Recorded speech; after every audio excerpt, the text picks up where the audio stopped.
हम देखिए किसी के साथ भी अगर है कोई गलत करेगा तो हम उसका विरोध करते हैं और जमकर करते हैं, सड़क पर भी उतरते हैं। इसलिए हम पर ये आरोप लग नहीं सकता कि हम ये आरोप तो हम ही लगाएंगे, क्योंकि सवाल भी हम ही उठाए थे और रास्ता भी हम ही बताए थे और ये काम पूरा नहीं हुआ। जवाब मैंने अभी दिया कि मैं लड़ा हूँ। अभी पिछले दिन से ना सरकार नहीं, लड़ाई का मतलब आर पार की लड़ाई तो नहीं लड़े ना। एक कोई बात पर तुरंत सगाई टूट जाए, है ना। नहीं, छोटी बात नहीं थी। नहीं सुना, छोटी मैं नहीं कर रहा हूँ, मैं छोटी बात नहीं कर रहा हूँ।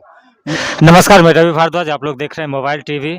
और अभी शाम हो, जो कि बेगूसराय ज़िले में पड़ता है और यहाँ चुनाव का माहौल बन चुका है। इसी कड़ी में यहाँ प्रचार के लिए महागठबंधन के तरफ से आए हुए हैं जितेंद्र जी। सबसे पहले तो ये सीपीआई के किस पोस्ट पर हैं, इनका हम परिचय जानेंगे, उसके बाद इनसे सवाल जवाब करेंगे। तो हमारे दर्शकों को अपने बारे में थोड़ा सा बताइए। मैं Jitendra CPI state executive member हूँ और अभी शाम हो प्रखंड के लिए मैं भेजा गया हूँ राज्य पार्टी की ओर से। अच्छा, ये तो देखा जाए तो पहले कम्युनिस्ट का गढ़ था, लेकिन अभी बीजेपी का यहाँ पर दबदबा है। तो इस बार किस तरीके से चुनाव को देख रहे हैं? देखिए, गढ़ था, गढ़ वो विचार है और संघर्ष हमारा है। अब दुनिया आज जो बदल रही है जिस कदर, और जो नीतियाँ चलाई जा रही हैं, दुश्मन की ताकतें, मतलब जो साम्राज्यवादी, नव साम्राज्यवादी हम लोग बोलते हैं, वर्ल्ड पूरा इकोनॉमी पर कंसंट्रेट कर गया और कुछ दुनिया के लोग पूरी दुनिया की संपत्ति को हड़पना चाहते हैं। कुछ कंट्री जैसे हैं, अब पॉलिसी बनाते हैं वो तो जो पॉलिसी बनेगी, जो कार्य करेंगे ये कम्युनिस्ट पार्टी तो मानवता के लिए वो बात करती है, उनके इश्यूज जो हैं, जीवन के जो मूल्य हैं, उन मूल्यों की बात करता है। अब ये कभी जाति की बात चला लो, धर्म की का नारा लगाओ, बात क्या है तो बोलेंगे क्या, कल कुछ बोल रहे हैं, आज कुछ बोल रहे हैं। कोई बात वादा भी हम करते हैं तो कल जा कर के हम कहते हैं कि जुमला है। तो ये तो तरीका लोगों को बरगलाने का है। तो बरगला करके लोग ज़्यादा दिन आप किसी को ठग नहीं सकते हैं। इसलिए हमको भरोसा है कि कम्युनिस्ट पार्टी फिर से काबिज होगी और हिंदुस्तान की, बेगूसराय की तस्वीर, तकदीर सब बदलेगी। लेकिन बात करते हैं तो जाति की बात, तो अगर क्षेत्रीय पार्टी की बात करें तो बिहार और यूपी में बात करते हैं तो सबसे ज़्यादा जाति की बात होती है। और आपका गठबंधन उसी सरकार के साथ है जो कि सबसे ज़्यादा जातिवाद करती है और जाति पर ही उसकी पार्टी जीत रही है। तो फिर ये कम्बिनेशन आपका मतलब कहीं सा तो नहीं है कि अभी स्वार्थ है, चलो जीतना है तो गठबंधन हो गया? महागठबंधन के स्वार्थ का गठबंधन तो नहीं है। देखिए, ये बहुत ही माकूल और सही प्रश्न किया आपने। कन्फ्यूजन कहाँ है? हम किसकी लड़ाई लड़ते हैं? हम लड़ते हैं उनकी जो कमज़ोर हैं, शैक्षणिक सांस्कृतिक रूप से, जो शिक्षा में पिछड़ गया, अर्थ में पिछड़ गया, उनकी संस्कृति भी पिछड़ी रहती है।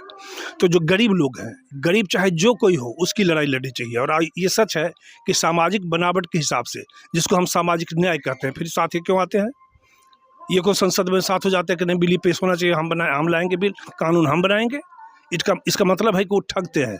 हम सही बोलते हैं। सही ये है कि जो आज गरीब लोग हैं वो कौन है, देख लीजिए आप। हमारे बच्चों को कहे कि जाओ आप मिस्तर का काम करो, कर लेगा क्या? है सच्चाई कि नहीं है ये?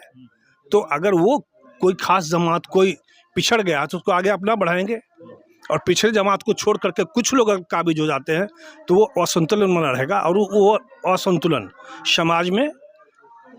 समाज के अंदर विस्फोटक परिस्थिति पैदा लेती है। तो आप समाज को बरगला करके कुछ ठग नहीं सकते हैं। जिसको हक है उसको मिलना चाहिए। जिसको किसी का भी कोई गरीब सवर्णों में भी गरीब है, उसको मिलना चाहिए, उसके लिए भी हम लोग बात करते हैं। लेकिन जो बड़ी आबादी है उसको, जो आज तक जो हक का से वंचित रहा है, उस हक से अब आप उसको हटा नहीं सकते, चूँकि वो सजग हो रहा है। कल तक बातें चलती थी, अब आप इस बात को आगे नहीं बढ़ा सकते। जिनकी बात आप कर रहे हैं वो तो सबसे ज़्यादा कर रहे हैं ना। वो कहते हैं मैं क्या कहता है, मैं गंगा का पुत्र हूँ, बनारस आएंगे तो, और मथुरा जाएंगे तो क्या बोलेंगे, मैं कृष्ण के कुल का हूँ। कहाँ से जोड़ते हैं? तो गुजरात से जोड़ते हैं। तो इससे ज़्यादा ठगी क्या हो सकती है? जात तो करते हैं, हम लोग नहीं करते। अच्छा, तो इस बार मतलब क्या, कैसे आपको लग रहा है कि ये जो 4 लाख का मोटा मोटी मार्जिन है जो पिछले इलेक्शन का, उसको पाटने का क्या इसीलिए इस बार क्योंकि पिछला विधानसभा चुनाव में देखे कि आप लोग ज़्यादा प्रचार नहीं किए, लेकिन वोट जो है उस हिसाब से ज़्यादा आया था। तो इस बार फील्डिंग इसी वजह से तो कहीं ज़्यादा नहीं आप लोग कर रहे हैं? हम लोग एब्सोल्युटली, चूँकि आप देख लीजिए फिगर क्या था पिछले चुनाव में। पिछले चुनाव का फिगर दूसरा था, हम लोग बटे हुए थे। आज एक हुआ है विपक्ष, और इसका एक होना आपको अंदाज़ा साफ साफ मिल रहा होगा, ज़मीन पर मिल रहा होगा। आप पत्रकारिता की बात से हट कर भी बात कर लीजिए, और मैं राजनीतिक कार्यकर्ता से हट के बात कर लूँ, वो ज़मीन पर दिख रहा है। फिर भी करीब 2.5 लाख का मार्जिन है। कुछ मार्जिन मार्जिन नहीं है, बिल्कुल नहीं है। और भी तो लोग हैं, और भी लोग हैं जो 5 साल 10 साल से इनकी सरकार है दिल्ली में, और डबल इंजन की बिहार में सरकार है। सिर्फ इस क्षेत्र की बात आप ले लीजिए, सिर्फ इस क्षेत्र की, मैं घूम रहा हूँ कई दिनों से, मैंने देखा है कि ये 12 किलोमीटर की दूरी है, 17 किलोमीटर की, अगर यहाँ पुल बन जाए तो बेगूसराय की। लेकिन आप 100 किलोमीटर घूम के आइए। आप क्या कर रहे थे? दिल्ली में मंत्री थे ना, आपकी सरकार वहाँ भी थी, यहाँ भी थी ना। यहाँ बीच में नीतीश जी तो पलटते हैं ना, पलटनिया ऐसा नहीं, लेकिन इसमें एक प्रॉब्लम है, इसमें आपको थोड़ा करेक्ट करना चाहेंगे। जो ये काम रुका है उस बीच में सरकार में आप लोग थे, जिस बीच काम रुका है उस बीच सरकार में आप ही लोग थे, और कहा गया कि स्टेट लेवल पर ही जो है, क्योंकि डीएम ऑफिस पर आके काम रुका है, सितंबर तक का अप टू डेट है, उसके बाद अप टू डेट नहीं है, और इस बीच सरकार में आप लोग थे। तो आरोप तो आप पर लग रहा है कि इसको रोकने में आप लोग कहाँ थे? परसुएसिंग नहीं हुआ, इनकी ओर से परसुएशन नहीं हुआ, जिस वजह से रुका काम। और ये जब आए तब तो शुरू करते थे। नितिन गडकरी तो बजाते लोग वहाँ से बोले हैं कि आप करवाइए, इसी सत्र में इसको पूरा किया जाएगा। डीएम ऑफिस लेवल पर जो काम होता है वहाँ पर काम आके रुका हुआ है, उसको आप लोग देखिए, उसको पास करवाइए, यहाँ से हम लोग रेडी हैं। 22 महीना ना, 22 महीना ना, उसके पहले और उसके बाद फिर आप हैं। उसके पहले तो कागजी काम चल रहा था। देखिए वो प्रोसेस है, आप चुनाव प्रचार कर रहे हैं अलग बात है, क्योंकि हम रिपोर्टिंग जो स्टार्ट किए थे पुल के मुद्दे को ही लेकर, तो उसमें कंटिन्यू बने हुए हैं, तो इसमें राजनीति कीजिएगा वो अलग बात है, लेकिन काम स्लो हुआ है आपके। प्रधानमंत्री आए, प्रश्न वो नहीं है, प्रश्न है यह सीधे कि जो जनहित का सवाल है, कोई सरकार नहीं रोक सकती है, रोकना भी नहीं चाहिए, किसी को नहीं रोकना चाहिए। अगर कोई रोका भी अगर है तो गलत है, चाहे कोई हो, ईमानदारी की बात ही होनी चाहिए। लेकिन आपकी सरकार है ना, उतने दिनों भी थी ना, वो 22 महीने में ही सब गड़बड़ हो गया? नहीं, ऐसा नहीं है। परसुएट नहीं किया इन्होंने, इसको आगे नहीं बढ़ाया जानबूझ करके। और अभी जो है सेंट्रल में मिनिस्टर है ना, नहीं वही तो बता रहा हूँ कि सितंबर तक का पेपर है, सितंबर तक वो काम प्रोसेस में बढ़ा है। पिछले ऑफिशियली आपको बता रहा हूँ, वो लेटर अवेलेबल है, ऑनलाइन भी अवेलेबल है, तब तक काम हुआ, तो 22 महीने नहीं रुका है।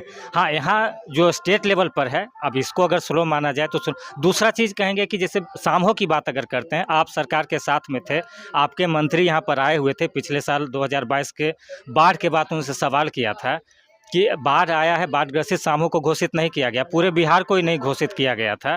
तो सरकार में आप साथ में थे, तो हम उसके खिलाफ आवाज़ उठाना एक अलग चीज़ होता है, और दबाव बनाना अलग चीज़ होता है कि गलत हो रहा है, अगर आप इसको नहीं सही कीजिएगा तो हम आपका साथ छोड़ देंगे।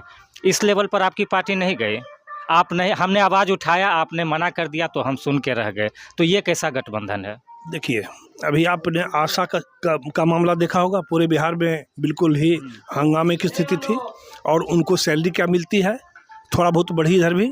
हम देखिए, किसी के साथ भी अगर है कोई गलत करेगा तो हम उसका विरोध करते हैं, और जमकर करते हैं, सड़क पर भी उतरते हैं। इसलिए हम पर ये आरोप लग नहीं सकता कि हम, आरोप तो हम ही लगाएंगे, क्योंकि सवाल भी हम ही उठाए थे और रास्ता भी हम ही बताए थे, और ये काम पूरा नहीं हुआ। मैंने अभी दिया कि मैं लड़ा हूँ, अभी पिछले दिन से ना सरकार लड़ाई का मतलब आर पार की लड़ाई तो नहीं लड़े ना। आर पार की लड़ाई क्या होता है, वो अपनी अपनी व्याख्या है ना। आर पार की लड़ाई अगर गलत हुआ है तो उसका समाधान अगर नहीं होता है तो हम आपके साथ नहीं रहेंगे, ये हुआ आर पार की लड़ाई। देखिए, एक कोई बात पर तुरंत सगाई टूट जाए, है ना, छोटी बात नहीं सुना, छोटी भी नहीं कर रहा हूँ मैं, छोटी बात नहीं कर रहा हूँ। मूल्यांकन होता है हर सवालों का, उन सवालों के आधार पर अब एक सवाल तो एक ही वही सवाल सिर्फ नहीं होगा ना, उससे बड़े बड़े सवाल है, उससे भी कमज़ोर सवाल है। आप कैसे इसको सॉल्व कर सकते हैं, वो टेक्निकल चीज़ होती है।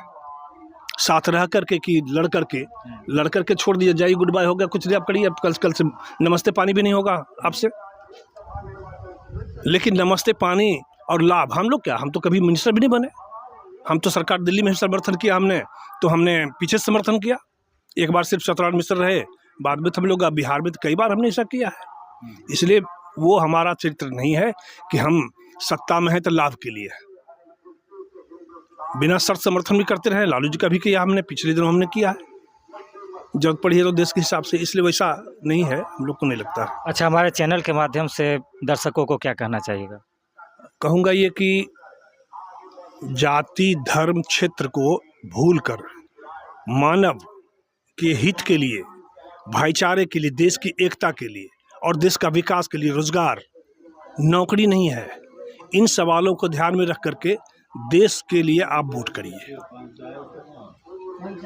तो 13 तारीख को आप सभी को वोट करना है, और जैसा कि ये बोल रहे हैं कि किन किन मुद्दों पर वोट करना है, तो अगर आप इनके पार्टी से सहमत हैं तो आप इनके पार्टी को कीजिए, नहीं तो आपको जहां भी इच्छा हो, लेकिन वोट 13 तारीख को आप लोग ज़रूर कीजिए। धन्यवाद।